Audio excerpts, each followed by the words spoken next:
Je vous salue encore en cette matinée de percée où nous croyons que Dieu est sur le point de nous faire du bien, que Dieu a une parole de vie, une parole de réconfort, une parole d'affermissement, parce qu'il est le Dieu qui agit encore par sa parole. Aujourd'hui, le thème n'est rien d'autre que la génération de Josué.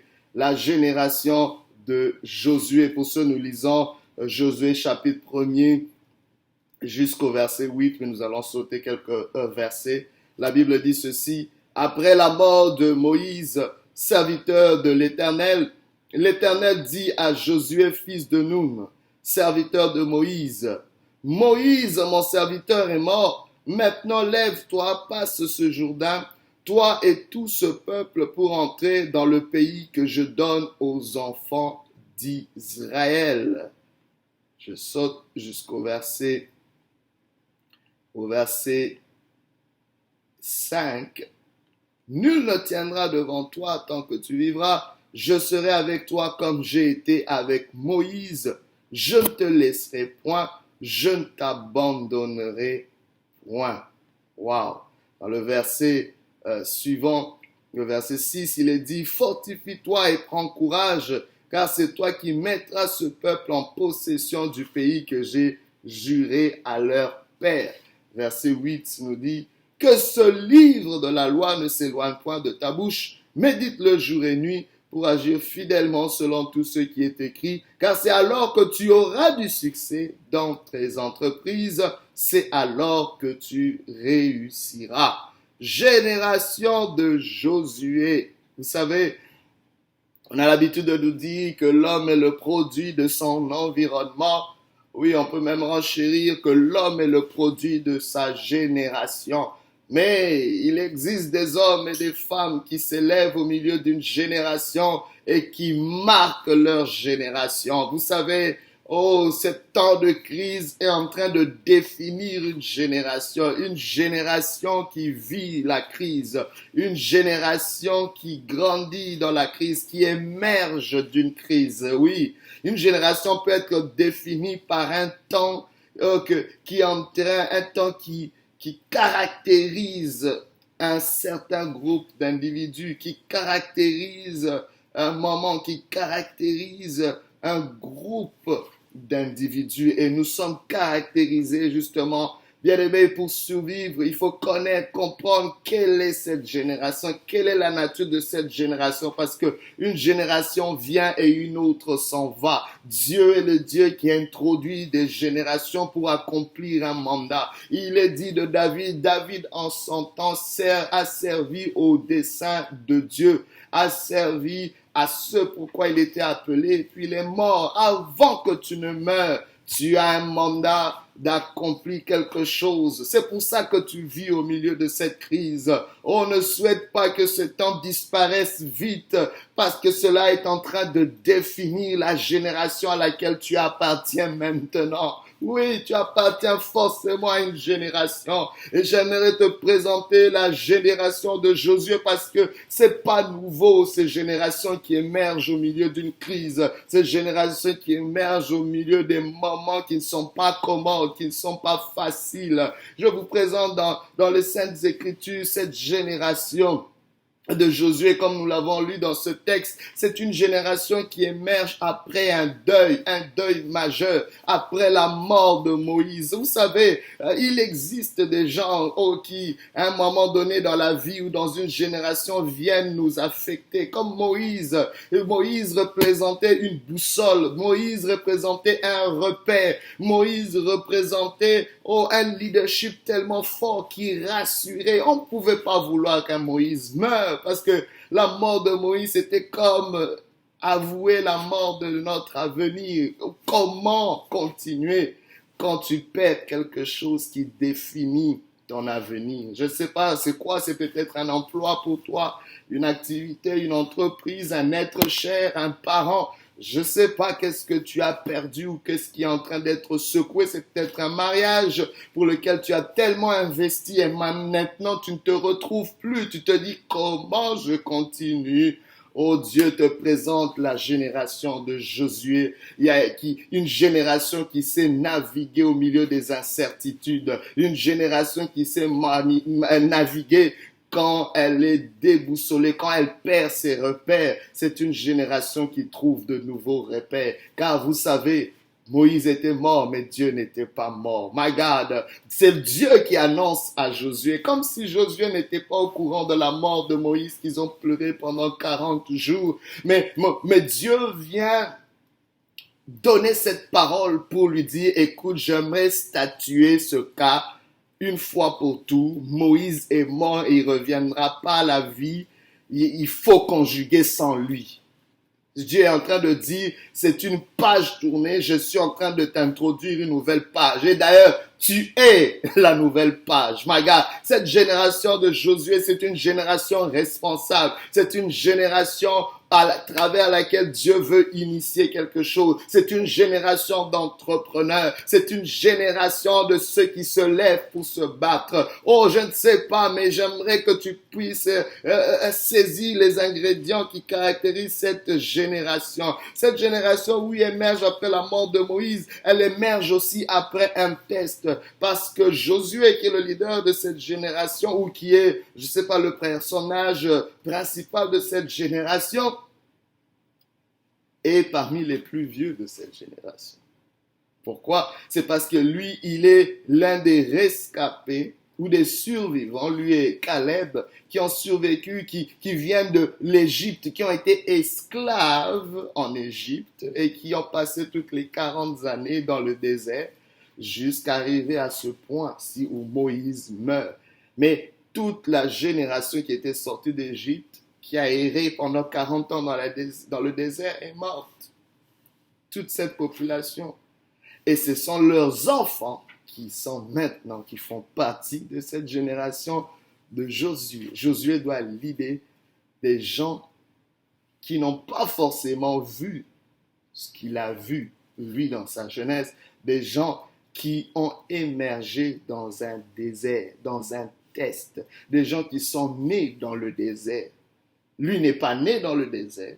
Il est passé par le désert. Il a rencontré les déserts dans son parcours. Donc, il peut leur dire qu'est-ce qu'il y avait avant le désert et aussi qu'est-ce qu'il y aura après le désert parce qu'il a une certaine expérience, un certain jugement, une certaine expérience avec Dieu. Je ne sais pas qu'est-ce que tu passes comme désert, mais laisse-moi te dire, il y a une vie après le désert parce que sinon, tu serais mort dans ce désert. Si tu as survécu, vous savez, on se souviendra des gens à travers ce qu'ils ont survécu, à travers ce qu'ils ont survécu. Ce que tu survis te définit. Tu as survécu à un désert, ce n'est pas pour rien. Tu as survécu à la première vague du Covid-19, ce n'est pas pour rien. Alors, tiens-toi bien. Oh, il y a quelque chose encore pour toi. Dieu te voit comme faisant partie de cette génération de Josué. Laissez-moi dresser juste rapidement le portrait de cet homme, Josué. Josué, il nous a dit qu'il vient de la tribu d'Éphraïm, cette tribu qui était une demi-tribu d'Israël, qui a été insérée parmi les 12 tribus. Éphraïm, descendant de Joseph, ce deuxième fils de Joseph, qui était appelé à être plus grand que son aîné Manassé, parce que Jacob avait inversé cette bénédiction en disant le plus petit sera le plus grand. Éphraïm représentait la vigueur, Éphraïm représentait l'abondance. On parle d'Éphraïm comme la vigueur d'un taureau premier-né, comme étant la force du buffle. Éphraïm représentait la force. Donc, il est issu d'une lignée des gens forts, des gens qui croient à l'abondance. Mais son nom signifie aussi l'Éternel sauve. Josué, qui est lié au nom de Jésus. Dieu sauve, l'Éternel sauve. Donc, vous voyez cet homme issu de cette tribu d'abondance et de force, mais aussi qui est appelé à avoir une destinée de libérateur. Je ne sais pas, il est peut-être né en captivité, mais avec une destinée de libérateur. Il est peut-être passé par un désert, mais avec une destinée de libérateur. Ne laisse pas ta condition affecter qui tu es. Laisse-moi te dire, tu peux être un libérateur, mais qui se trouve en prison. Ne laisse pas l'enclos ou l'endroit dans lequel tu es, ta situation extérieure, extérieur définit qui tu es. Cette génération de Josué n'est pas définie par les circonstances, mais, alléluia, ils définissent leurs circonstances et leur environnement au travers de qui ils sont. Oh my God, il y a un transfert de qui tu es. Qui tu es peut affecter ta génération, peut affecter ton entourage. J'aimerais que tu puisses faire des recherches sur qui tu es. J'aimerais que tu puisses développer encore la conscience de ta personne. Tu viens de Dieu. Tu viens de Dieu pour un mandat. C'est Dieu qui te donne ton identité. Et on dit de Josué, la première mention de Josué, on le voit comme étant un serviteur de Moïse, comme l'assistant de Moïse qui était en train de l'accompagner à chaque fois qu'il montait voir l'Éternel pendant 40 jours à la montagne. Josué était ce jeune homme qui l'assistait. Mais une chose aussi qui caractérise Josué, c'est qu'on le voit comme un chef militaire. Rappelez-vous de la situation de guerre quand Amalek a attaqué les enfants d'Israël. Josué était celui-là que Moïse avait établi comme étant leader militaire pour se battre sur le terrain pendant que Moïse allait monter à la montagne avec le bâton de l'Éternel, les bras levés pour intercéder. Pendant que Moïse avait les bras levés, Josué était en train de mener. Josué est un homme qui était habitué à se battre. Oh my God, mais Dieu promet, quand on lit ce texte, comment Dieu introduit cette génération, il dit, je serai avec toi comme j'ai été avec Moïse. Mais là, quand je considère l'histoire de Josué, en lisant tout le livre de Josué, on réalise que Dieu l'a pas utilisé comme il a utilisé Moïse. Est-ce que Dieu est en train de mentir? Mais Dieu n'est pas un homme pour mentir, ni un fils de l'homme pour se repentir. Il est simplement en train de dire à Josué, oh, je serai le même Dieu, mais agissant différemment. My God, c'est une génération qui est appelée à être flexible. C'est une génération qui est appelée à reconnaître Dieu même quand Dieu fonctionne différemment, même quand Dieu change de façon. Oh my God, Dieu est un Dieu avec multiples systèmes. Dieu a plusieurs façons d'agir, mais c'est le même Dieu. Il y a beaucoup qui pensent que Dieu n'est plus là parce que Dieu n'a pas agi comme autrefois. Il y a beaucoup qui sont tellement attachés à des traditions, à des façons de faire de Dieu, qui ne peuvent pas reconnaître Dieu quand Dieu choisit de prendre un chemin différent. Oh, ça me rappelle les enfants, les disciples. Quand Jésus vient vers eux en marchant sur les eaux, ils ont pensé que c'était un fantôme. Mais Pierre, je pense qu'il était de cette génération de Josué. Il dit, Seigneur, si c'est toi, ordonne que je vienne. Et il a pu marcher sur les eaux. Il a pu entrer dans une possibilité que ses compères n'avaient pas vue parce qu'il a eu l'audace de croire que Dieu pouvait se manifester différemment. Oh, je te présente cette génération de Josué comme une génération de possibilités. Une génération qui croit aux possibilités. Il y avait une différence, entre cette génération de Josué et la génération de Moïse. Cette génération de Josué est une génération militaire. C'est une génération qui est prête à se battre. Oh, c'est une génération qui va se battre pour son pain, qui va se battre pour sa survie, mais qui va surtout se battre pour une cause, pour posséder le territoire, pour accomplir les desseins de Dieu. Vous comprenez? Dieu dit, je vous donne en possession un pays, un territoire, mais je m'attends à ce que vous puissiez vous battre. Oh, c'est une génération qui est prête à se battre pour les causes de Dieu. Je ne sais pas s'il y a encore un combat au-dedans de toi, malgré que tu as reçu des coups dans cette saison dans ta vie, mais laisse-moi te dire, il y a encore une envie en toi de te battre. Bats-toi pour les combats de Dieu. Bats-toi pour les bons combats. Je parle à quelqu'un, tu as utilisé toute ton énergie dans des choses négatives, dans des combats qui sont des distractions, dans des combats inutiles. Aujourd'hui, Dieu veut récupérer cette rage, cette capacité de te battre pour les relocaliser vers les combats de Dieu. Es-tu de cette génération de Josué? C'est une génération aussi responsable, mais non dépendante. La génération de Moïse dépendait de miracles pour survivre, mais cette génération ne dépend pas des miracles. Cette génération devient le miracle, my God, en étant responsable, en cultivant la terre. Cette génération ne dépend plus de la manne qui doit tomber du ciel. C'est fini ces affaires-là.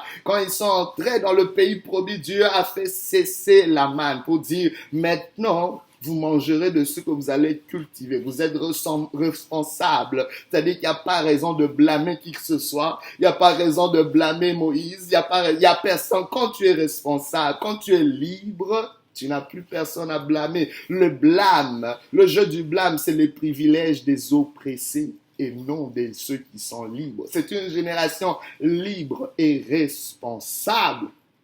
Alors, je ne sais pas, aujourd'hui, peut-être tu es dans les jeux du blâme, tu veux toujours chercher des boucs émissaires, mais Dieu t'appelle à maturer, parce que c'est une génération mature aussi, et non immature. C'est une génération responsable, c'est une génération libre. Née peut-être dans le désert, mais appelée à la liberté. Mais elle peut se battre, elle est capable de travailler, elle est capable d'entreprendre. Dieu lui donne. Regardez ce que Dieu fait avant de finir. Dieu fait plus avec et au travers eux que pour eux. Dans la génération de Moïse, Dieu faisait beaucoup pour eux. La mer rouge devait d'abord s'ouvrir avant qu'ils puissent la traverser. Mais dans cette génération, Dieu agit avec eux et au travers d'eux, c'est-à-dire les eaux de Jourdain. Pour assécher les eaux de Jourdain, il leur a dit, vous devez mettre vos pieds et Dieu sera dans vos pieds. Oh my God, c'est une génération qui croit que Dieu peut agir au travers d'eux. C'est une génération qui croit que Dieu peut collaborer avec eux. Oh my God, c'est une génération qui agit, qui entreprend. Dieu dit à Jésus, regardez les ingrédients qu'il lui donne. Il dit, médite, que ce livre de la loi ne s'éloigne point de toi, médite le jour et nuit afin d'agir, afin d'entreprendre. Oh my God, c'est alors que tu réussiras dans tout ce que tu entreprendras. C'est-à-dire, si tu n'entreprends rien, tu n'auras pas de réussite. Si tu n'entreprends rien, Dieu ne sera pas là. Wow. C'est une génération qui commence d'abord à entreprendre, qui initie des projets, qui initie des choses selon la parole de Dieu, qui médite. C'est une génération qui active la parole, qui utilise les principes de la parole pour renverser les principautés qui sont établies dans le territoire. My God, c'est la meilleure façon de renverser les principautés, toutes les forces contraires à notre émancipation. C'est à travers des principes de Dieu que nous puissions activer. Mais Dieu encourage. Dieu dit à Josué, fortifie-toi et prends courage, parce que c'est une génération d'action, mais c'est une génération qui doit se fortifier. Dieu ne dit pas je te fortifie, non, Dieu dit fortifie-toi toi-même, pour montrer encore l'accent de cette génération qui doit travailler, qui est responsable. Dieu dit si tu te fortifies, je te donnerai la force. Si tu t'encourages, je t'encouragerai. My God, je ne sais pas, mais quelqu'un qui a besoin de se fortifier lui-même, il y a quelqu'un qui a besoin de s'encourager lui-même. Oui, c'est possible de le faire.